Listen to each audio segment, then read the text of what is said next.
Hidup adalah pilihan. Apa yang kita pilih hari ini adalah hasil daripada apa yang kita usahakan terdahulu. Tiada jaminan bahawa keputusan itu betul ataupun salah.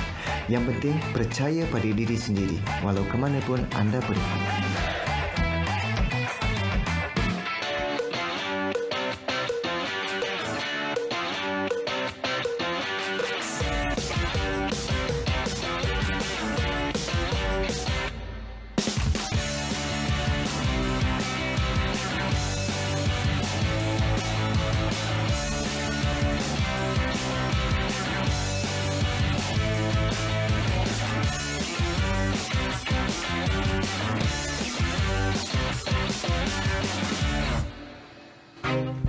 Anda bersama saya Nizam Zaidi dalam Extra Minda, sebuah program buat belia-belia di luar sana untuk kami kongsikan topik-topik yang menarik agar dijadikan inspirasi dan motivasi sambil kita melihat keindahan di negeri Sabah. Dan untuk episod ini, Nizam berada di Dasher Dairy Farm.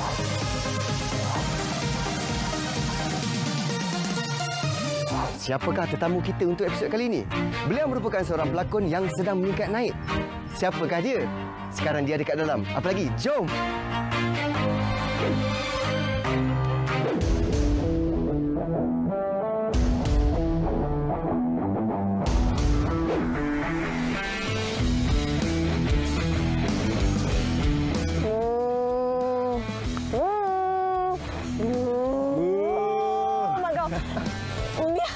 Kejut. Terkejut. Minta maaf, lama tunggu ke? Tak adalah. Tengah sampai nunggu kat okey, inilah dia tetamu jemputan kita pada episod kali ini. Episod pertama ni, iaitu Sweet Kismina. Hai.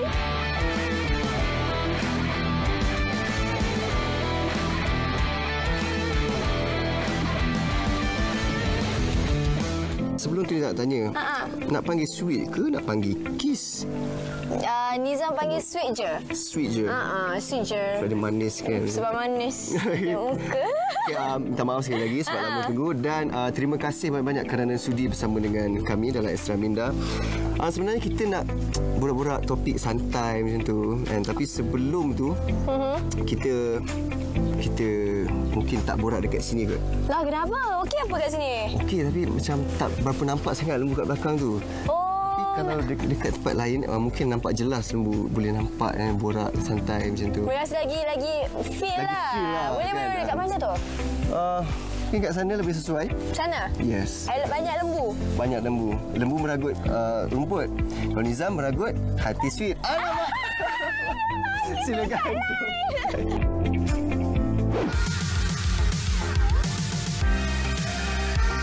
Okey, kalau tadi kita berada di luar pagar, sekarang kita berada di dalam pagar. Lebih dekat dengan pemandangan. Ya, kejap.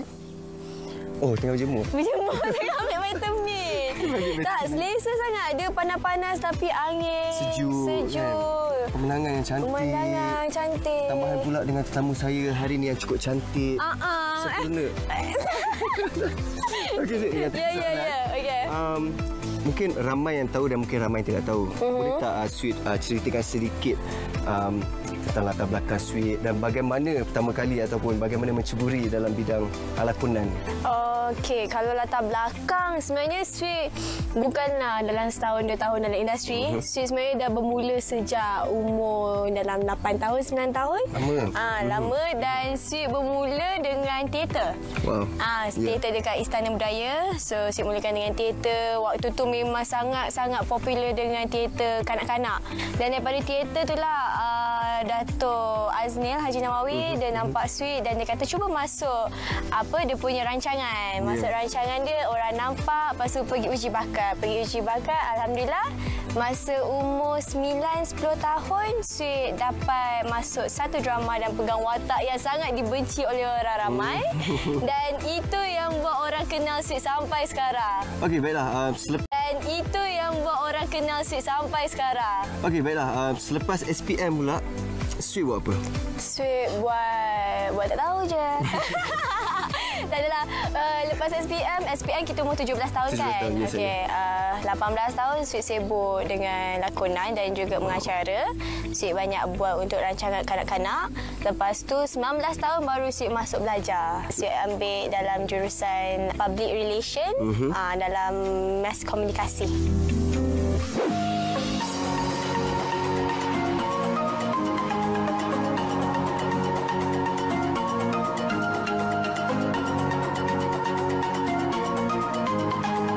Okay, Sweet. Nizam perhatikan ada sesengah belia di luar sana bila dah habis SPM. Ada yang ambil keputusan untuk berehat di rumah, ada yang nak sambung kerja. Pada pendapat Sweet? Pada pendapat Sweet sebenarnya benda tu ikut pendapat masing-masing, ikut keselesaan orang. Sebab kita tak boleh nak aturkan apa yang diorang selesa, apa yang diorang patut tak patut. Sebab macam Sweet rasa bila setengah orang tu nak rehat mungkin bersebab. Mungkin sebab macam Sweet rehat setahun sebab otak tepu sangat kot belajar kan. Belajar daripada sekolah rendah sampai menengah, sebab tu Sweet perlukan masa setahun. Tapi setengah orang ada yang nak bekerja sebab pada dia aku kerja, aku dapat duit, aku nak gunakan duit tu untuk sambung belajar. Setengah orang pula mungkin keluarga dia boleh tampung dia untuk belajar, sebab tu dia terus belajar. Dan macam Sweet, alhamdulillah Sweet dapat scholarship. So pada Sweet rasa benda tu benda yang kita tak patut sia-siakan. Jadi sebab tu Sweet gunakan peluang yang Sweet ada, sebab tak semua orang dapat peluang yang macam kita dapat. So daripada kita bazirkan, baik kita gunakan benda tu. Kita gunakan peluang tu dan yalah, guna sehabis baik. Saya dengan Sweet nak jalan-jalan dulu, pusing dia selera farm ni. Apa kata kita dengarkan apa pendapat belia di luar sana. Cari kerja. Kalau mau cari duit untuk sambung belajar nanti boleh guna tu duit kerja dulu. Sebab kalau macam kita punya keputusan SPM kurang bagus, kita boleh sambung terus kerja. Selepas SPM saya terus mau kerja. Mau cari pengalaman dahulu. Tentukan sendiri. Kalau ibu bapak yang tentukan mungkin dia berapa suka, gitulah. Kalau boleh saya mau pilih bidang pengajian saya sendiri. Sebab kalau macam kita ikut apa yang ibu bapa pilih, kita mungkin tidak sesuai sama tu bidang yang orang pilih. Contoh kalau orang bagi pilihan, macam mau ikut bidang nikah, bidang itu saya ikut dari orang punya cakap lah, minat. Lebih selesa lah macam tu. Selepas keputusan SPM keluar, saya baru pilih bidang. Kita boleh tahu bidang apa yang kita lepas ambil SPM. Mau dengar dari pilihan keputusan dari keluarga dulu.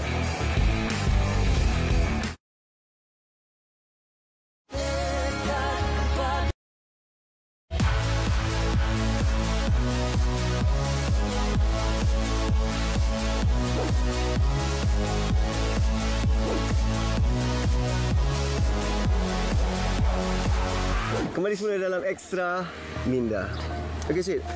Bila kita borak pasal bidang pengajian kan, menyentuh soal bidang pengajian yang bakal dipilih ni, pada pendapat Sweet, adakah elok selepas SPM, sebelum SPM ataupun selepas dapat keputusan SPM?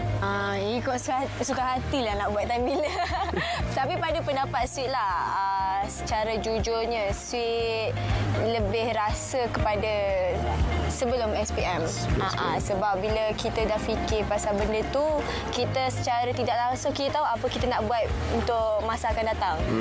Jadi kalau lagi pun masa kita zaman sekolah pun kita tahu dah bidang apa yang kita ambil untuk tingkatan 4, tingkatan 5. Jadi secara tak langsung pun kita akan tahu ke mana arah jurusan kita selepas sekolah. Jadi pada Sweet kita patut betul-betul fikir sebelum SPM. Sebelum SPM kata Sweet. Baik Sweet, ada setengah belia ni bila dia dah ambil bidang ni, tapi ibu bapa dia pula berkeras nak ambil bidang ni. Macam mana belia ni nak menghadapi situasi macam ni? Sebenarnya ada baik dan buruknya.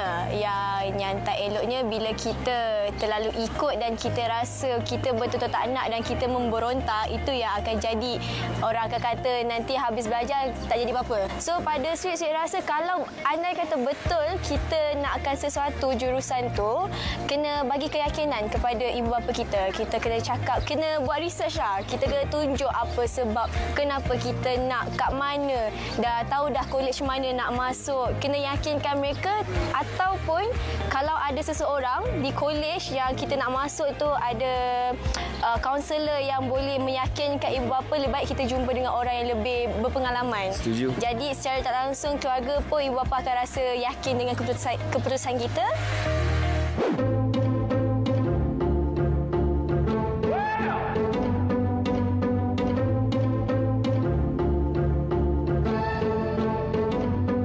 Dilarang macam rumput untuk dimakan kepada anak kambing dan lembu.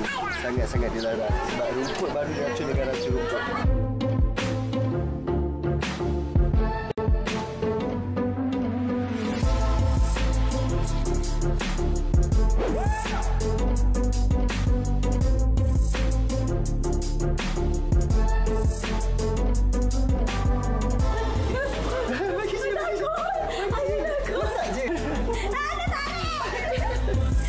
Awak pun sama ke hidung tu?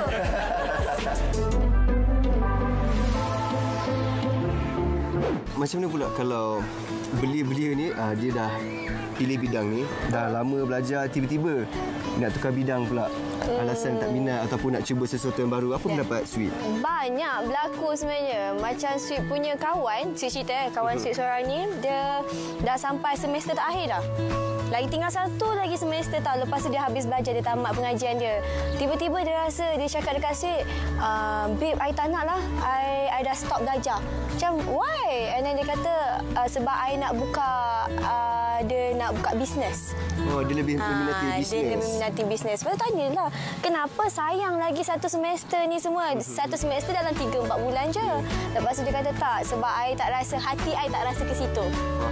Dia kata, hati I tak rasa ke situ, I nak belajar bisnes. Sebab I rasa, I nak bisnes sebab I tahu I boleh buat duit dengan masuk bisnes. So, Sweet kata lah, tak apalah kalau you rasa itu yang terbaik, itu yang awak suka, cubalah. Sebab dalam kehidupan ni, banyak benda try and error. Ya, betul. Kita banyak mencuba. Kita cuba tak jadi, kita pergi tempat lain. Kita cuba tak jadi, kita pergi tempat lain. So, benda tu pada Sweet tak salah kalau kita nak ubah minat kita. Betul. Sebab minat tu adalah satu subjektif. Jadi jangan takut untuk cuba benda yang baru. Jangan takut. Tak salah. Tak salah pun. Ke Sweet? Ni soalan cepu mas sikit. Apa? Kalau Sweet bukan seorang pelakon, Sweet nak ambil bidang apa? Dan kenapa? Nizam rasa? Mungkin Sweet minat nombor tadi kan. Tak tahu. Mungkin Sweet jadi... Tak tahu. Mungkin jadi Surahati Nizam. Surahati Gurau. Gurau. Kan? Tak, pada Sweet, kalau ikutkan lah, andai kata Sweet tak ada rezeki dalam industri ni, Sweet mungkin akan menjadi seorang accountant. Wow. Sebab kita, Sweet katalah, bila kita dah nampak apa yang kita nak daripada zaman sekolah, kita dah tahu apa yang kita bakal jadi ataupun salah satu pekerjaan yang mungkin kita akan jadi pada masa hadapan.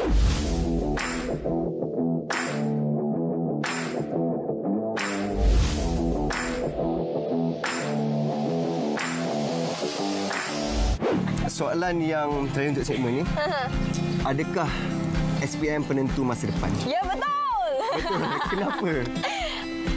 Pada Sweet, SPM bukan maksud Sweet penentu masa depan untuk apa pekerjaan kita, untuk apa yang kita akan jadi. Tapi dia penentu masa depan untuk apa yang kita akan buat. Sebab tanpa kita tahu apa yang kita bagus dalam satu bidang, kita tak tahu apa kita nak buat untuk masa depan kita. Setuju. Jadi bila dah tahu masa waktu zaman sekolah, dah tahu apa yang kita nak, apa yang kita dapat, kelebihan kita semua, secara tak langsung kita tahu dah apa yang kita nak untuk kita punya masa hadapan. Tapi takut orang dekat rumah tu risau pula. Jangan risau. Tak semestinya kalau SPM tu gagal dalam hidup, betul tak? Betul. Dan tak semestinya kalau lulus SPM pun semestinya akan lulus dalam kehidupan. Macam Sweet kata tadi, kita mesti tahu apa yang kita kelebihan yang kita ada untuk kegunaan masa depan untuk kita. Merancang. Untuk merancang. Itu yang lebih penting. Jangan ke mana-mana. Kembali selepas ini dalam Extra Minda.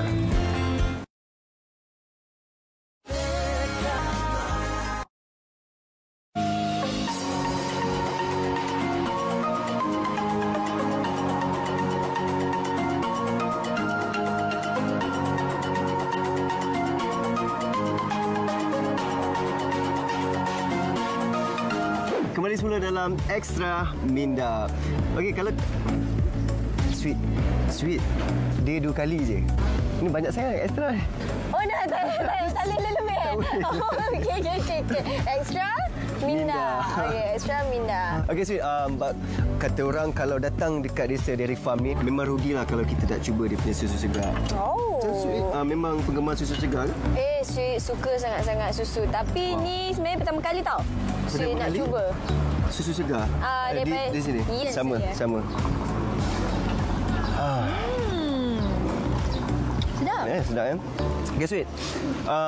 Ni kita borak pasal tentang dengan pembahagian masa kan. Memang Sweet busy, Azad sibuk. Bagaimana Sweet membahagikan masa antara belajar dan juga kerjaya?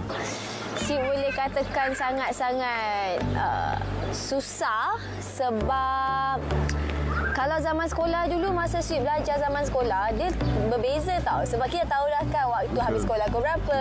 Semua dah ada jadual. Semua dah ada jadual. Untuk pengajian, dia sedikit susah sebab dia punya, kita nak hantar kita punya kerja semua, dia ada tarikh-tarikhnya. Dan sebelum tarikh tersebut, kita ada berlakon, kita ada kerja kita. Jadi, macam mana nak masukkan antara kita punya kerja yang perlu dihantar dan juga kita punya lakonan, kita punya kerja, sangat-sangat susah. Betul. Sebab Sweet ni kena seimbangkan. Kena seimbangkan. Tapi apa Sweet buat, selalunya Sweet akan pastikan Sweet akan dapat Sweet punya jadual dahulu. Jadual belajar. Sebab lain semester kan, lain jadual kan. Sweet dah dapat Sweet punya jadual tu, barulah Sweet hantar dekat production mana-mana yang nak ambil Sweet untuk bekerja. Sweet kata, okey, ini saya punya jadual. Boleh follow ke tak? Ataupun boleh tak kita cuba adjust? Sweet terpaksa berkorban memilih antara kerjaya dan juga pelajaran sebenarnya kan? Ya.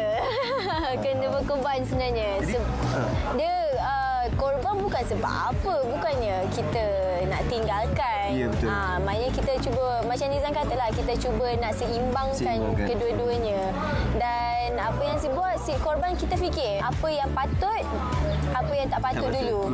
So maknanya kalau macam Sweet korbankan Sweet punya kerjaya seketika. Tetapi andai kata satu kerja tu yang kita rasa benda-benda tu betul-betul ruginya kalau tak ambil. Contohnya kalau dapat filem ke, sesuatu yang sangat susah untuk orang offer, Sweet akan ambil.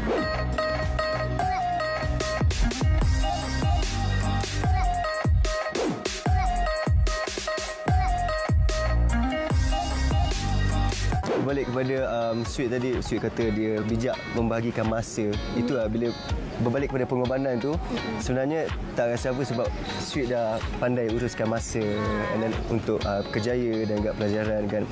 Macam mana lah dengan keluarga? Yalah, macam mana dia orang bagi moral support ke? Okey, keluarga Sweet, belah arwah ayah, belah mama, semua sangat-sangat pentingkan pelajaran. Dia orang memang sangat pentingkan pelajaran dan semua sangat berkejaya. Jadi, pada diorang dan juga pada keluarga Sweet, apa-apa pun kalau nak buat, pelajaran nombor satu. Pelajaran nombor satu. Ingat, pelajaran nombor satu. Apa-apa pun kita nak buat, pelajaran ataupun knowledge, itu semua nombor satu. Jadi apa yang Sweet buat, diorang selalu kata, you nak berlakon boleh, you nak berlakon ke, you nak mengacara ke, nak kerja ke apa, boleh, tapi jangan pernah tinggalkan pelajaran. Betul. Jadi benda tu salah satu sebab kenapa Sweet masih belajar, dan itu juga adalah salah satu cara untuk bagi motivasi dekat diri Sweet. Okey, Sweet, macam mana kalau kita nak buat pilihan yang tepat, bukan saja pembelajaran, tak kisahlah apa bidang pun, tapi kita nak buat pilihan tepat, macam mana tu? Tak semua yang kita nak tu adalah tepat, sebab tadi kita ada sebutkan try and error. Try and error. Benda tu sebenarnya sangat-sangat membantu untuk kita build up kita punya diri. Betul, mematangkan kita. Dan lagi satu yang Sweet suka, bila kita nak buat pilihan tepat tu, kita kena tahu diri kita macam mana. Faham. Sebab kalau kita buat pilihan, contohnya kita nak air ni, tapi kita tahu kita suka ke tak air ni sebenarnya. Tak guna juga kalau kita buat pilihan tersebut, walaupun pilihan tu betul. Kepada mereka-mereka belia-belia lepas SPM ataupun nak menduduki SPM, ada tak kata-kata semangat untuk mereka ni? Pada Sweet, mana yang memang berjaya bila dapat keputusan yang cemerlang, alhamdulillah, syukur korang patut-patut rasa gembira dengan keputusan dan teruskan lagi dengan usaha tu. Sebab kita tahu korang dah berusaha bersungguh-sungguh untuk dapatkan keputusan yang cemerlang. Jadi jangan sia-siakan dan teruskan lagi untuk masa depan. Maknanya nak masuk belajar ke, nak bekerja ke, gunakan keputusan tersebut sehabis baik. Dan juga yang untuk gagal tak semestinya gagal selama-lamanya. Nizam setuju sangat sebab kadang-kadang kita tak boleh nak pandang rendah pada orang lain kan. Betul. Kita kena tahu kelebihan dan kelemahan masing-masing. Ya. Jangan sesekali pandang rendah pada orang lain. Betul. Kadang-kadang orang yang gagal tu tak semestinya gagal seumur hidup. Kadang-kadang gagal tu dia akan berjaya. Siapa yang tahu kan? Dan kadang-kadang yang bila kita berada di bawah, kadang-kadang orang yang kat bawah tu yang kat atas daripada kita. Betul. Setuju sebab tuah ayam kita nampak di kaki. Tapi tuah manusia siapa yang tahu. Kan? Okey, kita kembali selepas ini. Assalamualaikum warahmatullahi taala wabarakatuh. Nama saya Coach Nick Faiz, The Career Expert, dan hari ini saya nak kongsikan 5 tips kepada adik-adik yang tamat SPM. Apa nak buat selepas SPM? So 5 tips ni, yang pertamanya adalah rehat. Okey, rehat dan beriadah dan lakukan aktiviti-aktiviti yang bermanfaat untuk mengisi masa yang kosong tersebut. Yang keduanya, luangkan sedikit masa bersama dengan senior yang telah pun melanjutkan pengajian ke IPT dan IPTS, tanyakan pengalaman dan juga dapatkan tips-tips daripada mereka. Okey. Yang ketiganya, berbincang dengan ibu bapa, kakak, abang atau saudara mara tentang pengalaman mereka ataupun idea-idea mereka, pandangan mereka, apakah kursus-kursus yang adik-adik boleh ambil semasa di peringkat pengajian tinggi nanti. Yang keempat, dapatkan nasihat daripada kaunselor. Ada ramai kaunselor di sekolah sana yang memang ingin membantu adik-adik dapatkan khidmat mereka. Tanyakan nasihat kepada mereka, dan kalau adik-adik ada peluang untuk berjumpa dengan perunding kerjaya, dapatkan nasihat daripada mereka tentang apakah hala tuju kerjaya yang sepatutnya adik-adik pilih yang selari dengan bidang pengajian adik-adik. Okey, dan yang kelima, dapatkan tarikh-tarikh penting. Pastikan adik-adik tak terlepas tarikh-tarikh penting seperti UPU online, bila pendaftaran dibuka, bilakah pendaftaran universiti-universiti IPTA, IPTS yang terpilih dibuka, supaya adik-adik tak terlepas dengan tarikh-tarikh tersebut. Dan pastikan tarikh-tarikh tersebut adik print elok-elok, cantik-cantik, tulis elok-elok, tampal dekat dinding supaya adik-adik tak terlepas dengan tarikh-tarikh tersebut. Okey, Sweet, itulah tadi tips yang menarik untuk dikongsikan buat penonton-penonton di luar sana.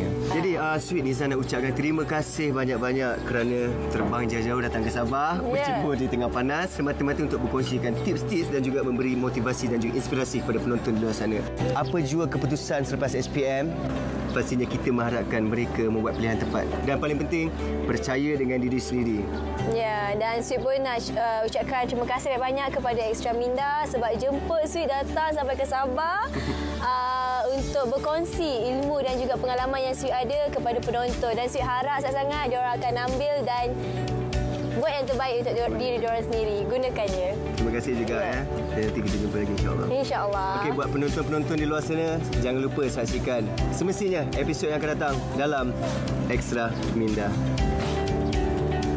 Dalam kehidupan kita, apa saja yang kita nak lakukan, kita kena fikir itu sebagai satu tanggungjawab dan bukanlah satu beban. Sebab kalau kita fikir itu sebagai satu tanggungjawab, secara tak langsung, apa saja yang kita lakukan, kita akan buat dengan hati yang ikhlas. Saya Sweet Kismina, ekstrakan minda anda. Kalau Sweet bukan seorang pelakon, Sweet nak jadi apa dan apa? Maksudnya... Okey, Sweet. Ini soalan... Jangan ke mana-mana. Kembali kita selepas ini dalam Extra Minda. Sorry, balik dulu.